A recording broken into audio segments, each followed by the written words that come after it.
Drôle.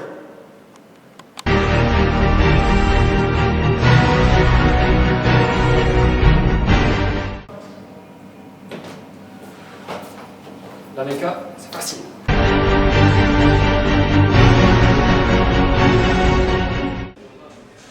Bah quoi?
Astuce de gros proton.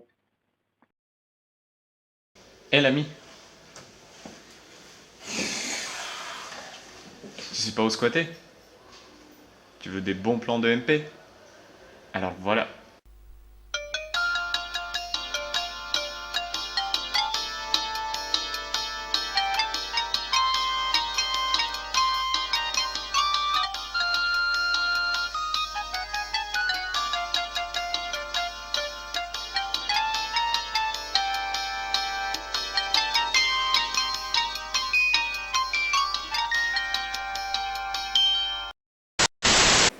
Bonjour et bienvenue dans le petit journal DMP numéro 1. Au sommaire, les news et envoyé spécial présenté par Eugène chez les Manouches. Le petit journal, c'est maintenant.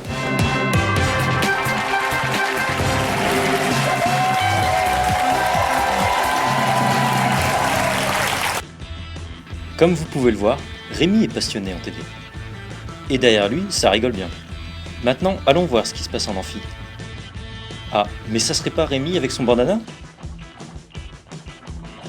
Apparemment, les cours sont vraiment soporifiques. Je vais vous parler de Victor. Le problème avec Victor, c'est qu'il arrive tout le temps en retard. Mais quand arrivera-t-il à l'heure? Sans transition, est-ce que vous connaissez les stars de première année? Je vous présente Zoro, la fine lame de première année. Mais aussi D'Artagnan, sans ses 3 acolytes.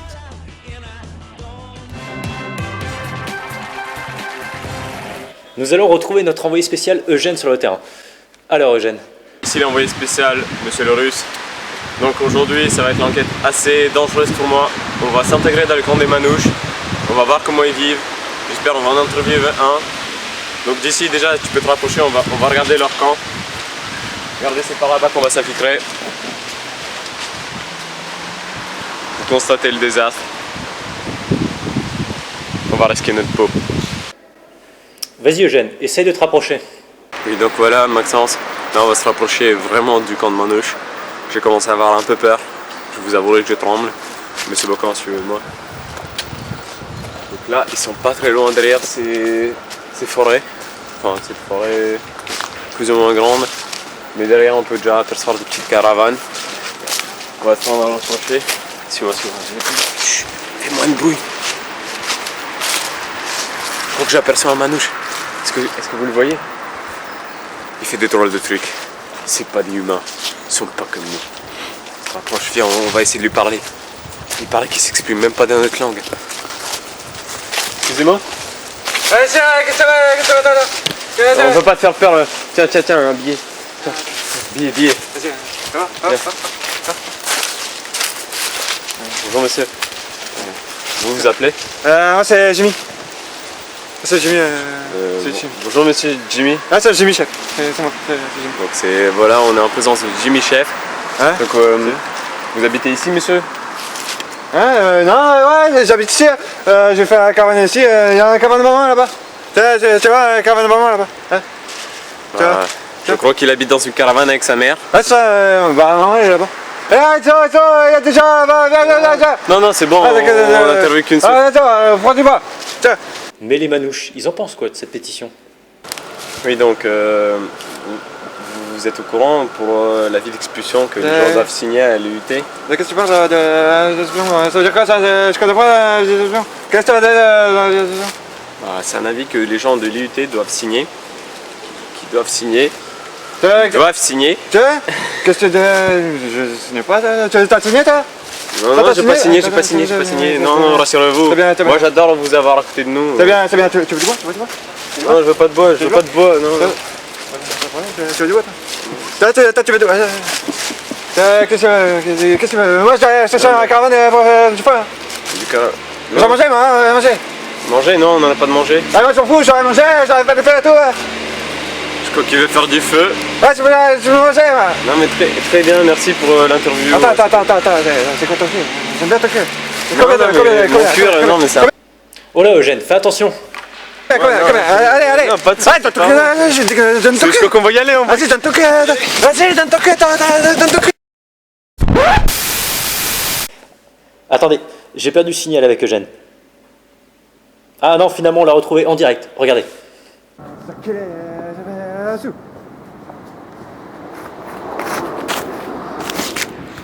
Oh, de l'argent ça? Allô? Ouais, Jimmy, j'ai trouvé le camarade, t'as combien, Jimmy?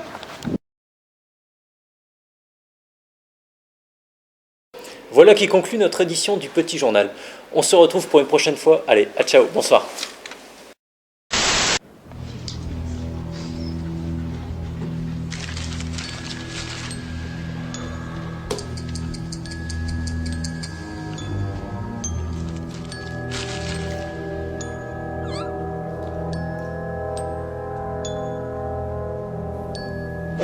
À part lui, qui peut louper son diplôme universitaire?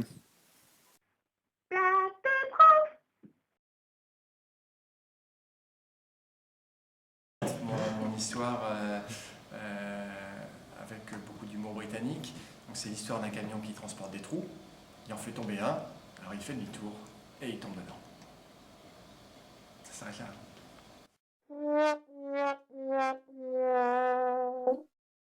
Ok, alors voilà, donc c'est un homme tous les matins, quand il se lève, là, il a une douleur horrible là, qui lui prend tout en haut de la nuque, qui descend le long de l'omoplate, qui passe par l'épaule, qui descend sur le bras, qui continue sur l'avant-bras, et puis qui finit dans la paume de la main.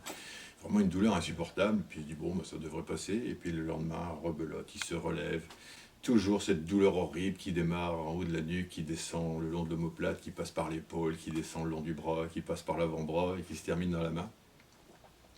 Alors les jours se passent et puis sa femme il commence un petit peu à en avoir assez parce qu'il commence à avoir une humeur un petit peu exécrable. Il dit écoute, si tu as toujours cette douleur là, qui commence tout en haut de la nuque, là, qui descend le long de l'omoplate, qui passe par l'épaule, qui descend le long du bras, qui passe par l'avant-bras, qui s'arrête à la paume de la main, tu devrais peut-être aller consulter. Alors il se décide, il prend un rendez-vous chez le médecin. Et puis il commence à expliquer, bonjour docteur, voilà, je viens vous voir parce que tous les matins, quand je me lève, j'ai une douleur horrible qui commence en haut de la nuque, qui descend le long de l'omoplate, qui passe par l'épaule, qui passe par le bras, qui descend le long de l'avant-bras et qui se termine dans la paume de la main et c'est franchement insupportable. Bon, bah, déshabillez-vous, je déshabille, l'ausculte, vous avez mal, non, j'ai pas mal, etc. Et bien écoutez, je vois pas bien ce que vous avez, je vais vous donner des antalgiques. Donc il prescrit des antalgiques et puis il dit si ça va pas mieux, vous revenez me voir dans une semaine. Il rentre chez lui, la femme lui dit alors, le docteur il voit pas bien ce que c'est, il m'a donné des antalgiques. Donc il essaye, il prend un antalgique, et le lendemain matin, redouleur tout en haut de la nuque, qui descend le long de l'omoplate, qui passe par l'épaule, qui passe par le bras, qui descend le long de l'avant-bras et qui s'arrête dans la paume de la main. Alors sa femme lui dit, bah écoute, tu viens de commencer le traitement, donc c'est pas trop grave, tu devrais attendre un peu, donc il continue, il double les doses, et le lendemain matin, rebelote, toujours cette douleur horrible, qui commence en haut de la nuque, qui descend le long de l'omoplate, qui passe par l'épaule, qui descend le long du bras, qui passe par l'avant-bras, et qui se termine dans la paume de la main. Et puis bon, bah, il fait sa semaine, et tous les matins, toujours cette douleur horrible qui commence en haut de la nuque, qui descend le long de l'omoplate, qui passe par l'épaule, qui descend le long du bras, qui passe par l'avant-bras et qui s'arrête dans la paume de la main. Et là, il n'en peut plus, il retourne voir le médecin il dit, écoutez, bon, on a essayé ça, ça marche pas, moi je vois vraiment pas ce qu'il y a, je vais vous emmener chez un spécialiste. Il fait l'ordonnance, il dit, vous allez consulter mon confrère, là, à l'hôpital, et puis il verra peut-être. Donc c'est tout, il prend rendez-vous, il se présente à l'hôpital, bonjour, voilà, j'ai été envoyé par votre confrère, vous pouvez me dire ce que vous avez? Il lui explique, il dit voilà, bah, tous les matins, quand je me lève, toujours une douleur horrible en haut de la nuque, qui descend le long de l'omoplate, qui passe par l'épaule, qui descend le long du bras, qui passe par l'avant-bras et qui s'arrête dans la paume de la main. Il dit ok, bon bah écoutez, déshabillez-vous, il déshabille, il fait un petit scan, il regarde et tout, il dit écoutez, j'ai bien une solution pour vous. J'écourte l'histoire, hein, parce que sinon on était encore parti pour un moment. J'ai bien une solution pour vous, mais je ne sais pas si elle va vous aider. Il faut que vous soyez d'accord. Ben, écoutez, docteur, moi j'en peux plus, donc expliquez-moi. Il me dit, ben, écoutez, je vois qu'une seule solution, c'est il faut vous les couper. Ah, mais vous n'y pensez pas? Ben, il dit, je vous préviens, c'est la seule solution. Il faut vous castrer, sinon... vous aurez toujours cette douleur en haut de la nuque qui va descendre le long de l'omoplate, qui va passer par l'épaule, le long du bras, qui va descendre le long de l'avant-bras, qui va s'arrêter dans la paume de la main. Il dit, écoutez, réfléchissez, et puis vous me dites, si vous êtes d'accord, on prend rendez-vous, et puis on fera l'opération.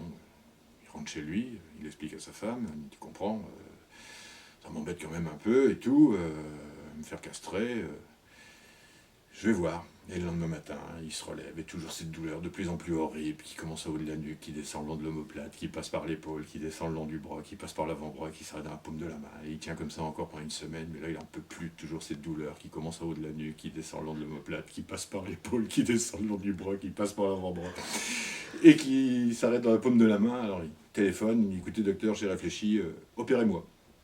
Vous êtes vraiment sûr? Oui, oui, opérez-moi. Bon, bah écoutez, si vous voulez, on fait ça dans l'urgence, vous pouvez venir demain. Il arrive le lendemain matin, pas de problème.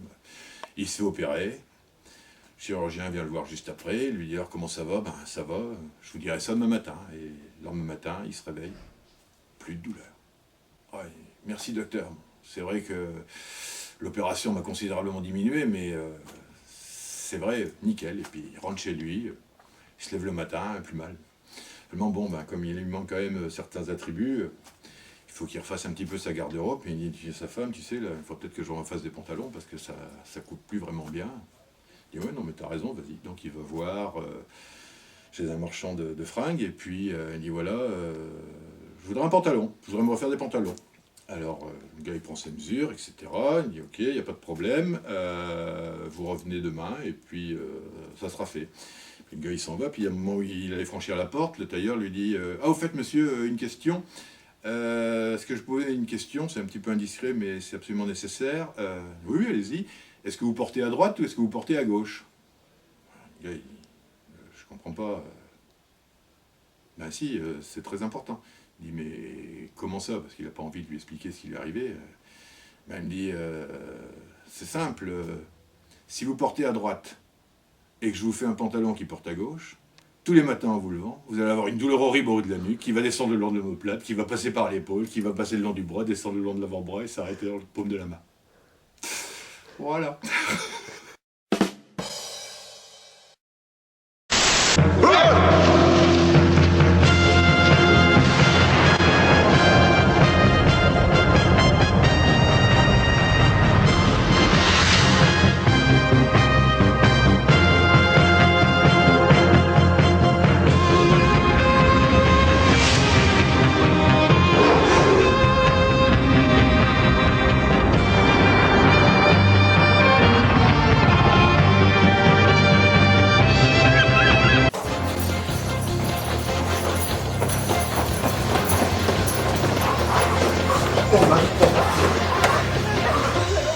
Eugène, venez avec moi s'il vous plaît. Mon petit Eugène, vous êtes intelligent? Non. Non? Bon, on va voir ça, hein. Vérité. Hop. Ouvrez la porte, s'il vous plaît. Bonne chance, hein. Elle est où l'équation? Voilà, c'est compliqué ça. Celui-là, Compliqué. je sais pas. Je le connais. 2 plus 2, ça fait combien déjà? Ah, je suis 4. Ouais, c'est ça, 4, 4, 4. Ah, merde. Attends, on est sur le bon là. 4, 4. Ouais, 4 plus 4. 12. Ouais, 4 x 3, 12, c'est ça, c'est ça.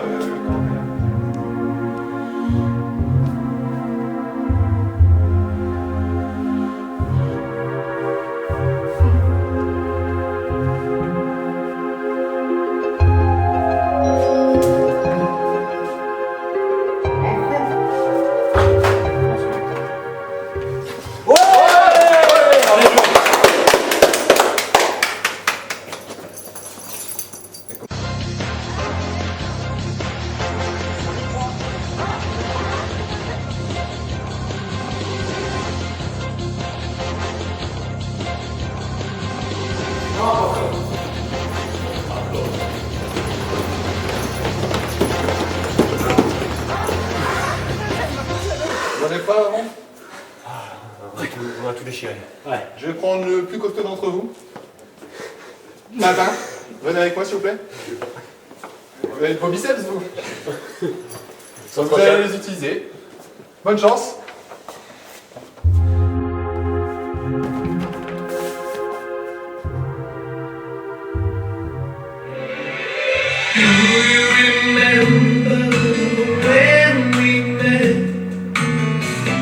That's the day I knew you were my man. I wanna tell you.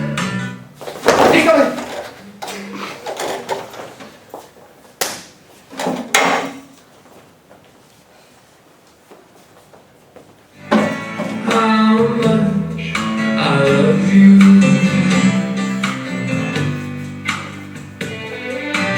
Come with me.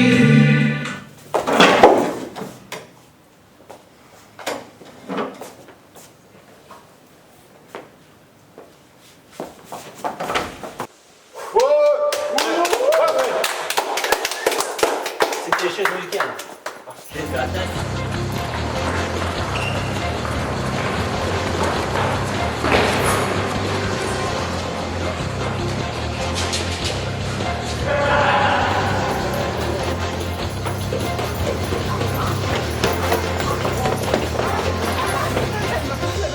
Corentin, venez avec moi.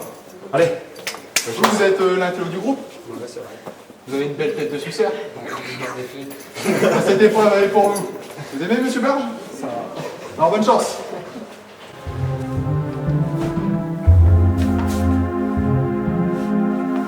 Ça. Ouais. Oh putain, on est chaud les gars, on est chaud. T'as réussi.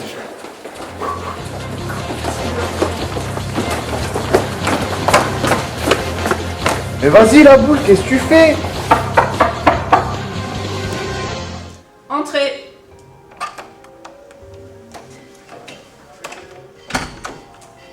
Bonjour Corentin. Vous savez ce qui vous amène ici? L'échec. Vous avez refusé de participer à l'épreuve de thermochimie. Vous avez donc fait perdre votre équipe. C'est ça. Vous n'avez pas pu ramener de clés supplémentaires. Je suis donc chargée de vous punir. Je vais vous proposer une épreuve. Vous devrez réussir pour avoir l'espoir de rejoindre votre équipe. Je suis prêt. L'épreuve que je vous propose est la suivante. Test de culture générale. Maxence, avancez dans la lumière. Ouais, je vais le battre.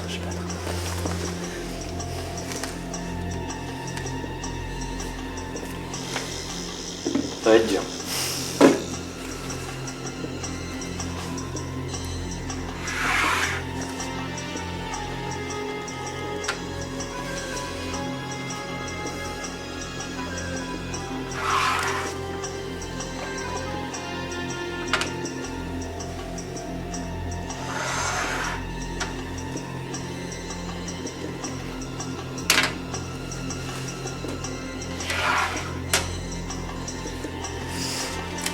Ah, je t'ai eu là, putain.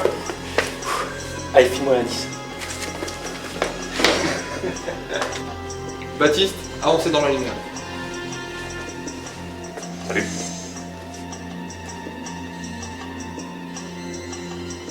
Un, deux, trois, bras fer chinois. Jaws. Regarde ça, 1, 2, 3, tiens, je te Zlatan, mon gars. Merci pour l'indice, gars. Messieurs, vous voilà devant la salle du coffre. Vous avez plusieurs indices. Je vais maintenant vous les énoncer. Bridgestone. Un autre. NFX 312. Ça va les idées. Vous voulez faire un prisonnier. Il fait pas du vélo là-dedans. C'est pas un professeur à l'IT? Si. Attends. Et je crois qu'il part toujours tout sa vie. Ah, si, mais attends, mais je me rappelle plus de son nom. De métrologie.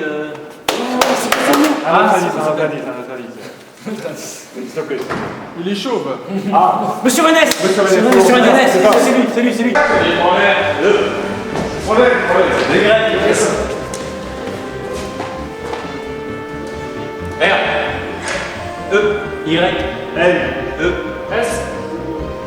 Felindra, tête de tigre.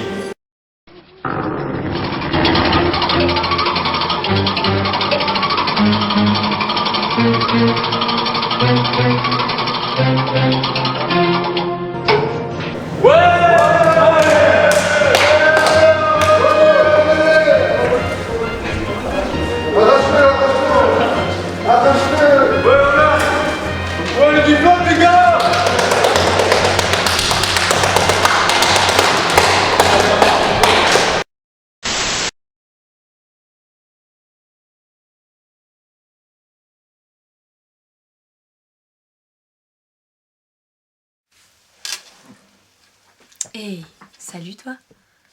Tu galères à lutter? Tu comprends rien à tes cours? Tu veux un cours particulier avec moi ou l'une de mes belles copines? Je sens que ça te tente. Alors pour cela, rien de plus simple. Envoie MP au 3669. Tu veux être major de promo? Tu veux viser beaucoup plus haut? Rien de plus facile. Pour cela, appelle le 03 59 63 22 50 et dis FW. Donc dans une tribu indienne, un petit garçon demande à son père pourquoi est-ce que nous, les Indiens, on a toujours des noms à rallonge, alors que les cowboys ont des noms courts comme John, Bill, Tex, etc. Puis son père lui dit, écoute, c'est simple, c'est parce que nous, on est restés proches de la nature. Il dit, par exemple, ta sœur, c'est lumière du soir dans un lac éblouissant. Il dit, c'est simple. C'est parce que quand elle est née, il y avait une pleine lune qui se réfléchissait dans un lac magnifique. Tu as d'autres questions, petit préservatif trouvé? Bon alors, je vais vous raconter une petite blague tout en finesse, comme j'en ai l'habitude. Alors, donc c'est un couple belge, et ils décident de partir aux États-Unis en voyage, et la femme dit à son mari, écoute chérie, je suis embêtée parce que comment on va faire avec le putois et puis notre chauve-souris? Alors le mari dit, écoute, c'est pas grave, le putois, on va en discuter après, mais pour la chauve-souris, c'est très simple. Je vais lui mettre la chauve-souris sur mon t-shirt, et ces amerlocs, ils vont y voir que du feu, parce que comme ils vont croire que c'est un t-shirt de Batman, on va passer la douane sans problème. Puis la femme, elle s'inquiète, puis elle dit, mais quand même, le putois, c'est embêtant. Alors le mari dit, on va pas s'inquiéter avec le putois, on va le mettre dans ta culotte. Alors la femme... La femme, elle est ennuyée, et puis elle dit quand même, c'est gênant, c'est pour l'odeur. Alors, le mari dit, mais non, de toute façon, c'est pas grave, s'il meurt, il meurt.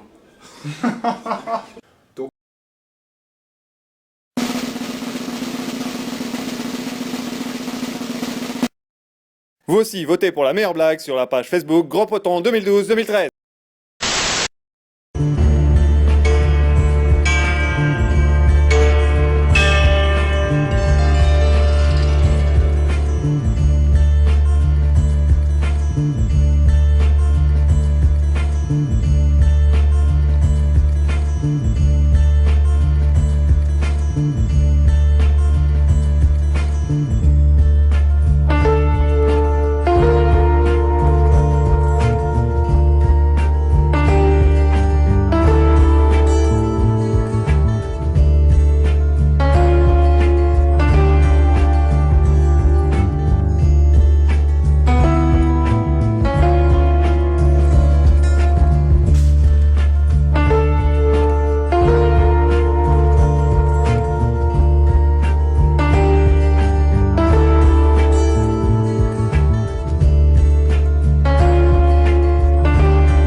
Amis téléspectateurs, bonsoir.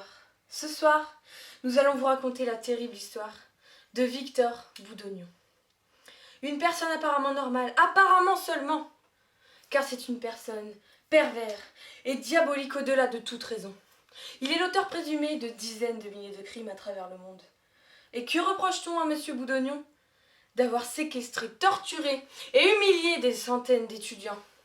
Le dernier crime en tête? Nous sommes le 5 septembre 2012, il est 14h38. Nous sommes le jour de la rentrée, une rentrée paisible. Sauf que voilà, un étudiant de mesure physique va bientôt subir le pire des châtiments, en se rendant à la journée d'intégration. Ah, enfin en MP. Journée d'intégration?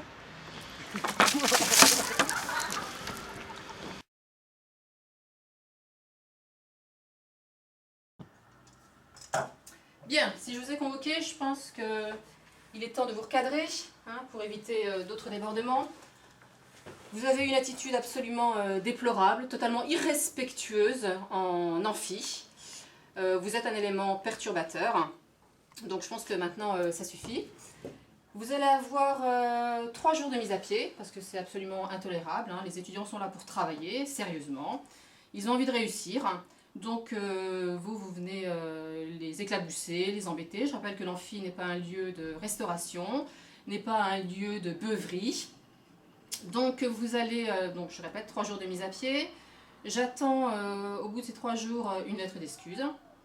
Et des excuses également que vous allez faire aux étudiants qui ont été perturbés par vos agissements. Bien, j'espère que j'ai été claire. Je vous remercie.